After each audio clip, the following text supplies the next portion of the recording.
Hey guys, welcome back to the channel. In today's video, I'm going to show you to change your startup theme and menu on your Ford F-150. Let's get into the video.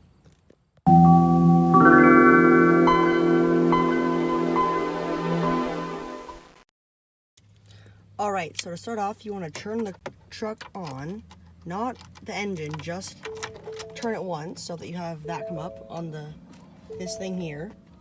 We don't need this radio on. But what you want to do next is hold this button and this button, which is the next song on the steering wheel at the same time. So once you do that, come back. Alright, once you do that, hold these two buttons down. The speaker test will come on and you guys just click end test like that.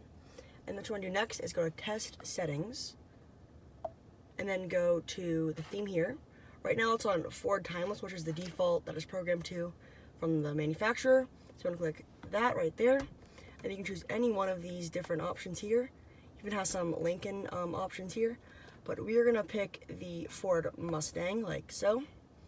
Click on that, it should be set. And depending on which one you choose, this might look different. This one it doesn't, but if we turn the car off and open the door, it'll show the Mustang logo right there. Alright, I hope this video helped you. If it did, please leave a like, subscribe, comment down below, share with your friends, and goodbye.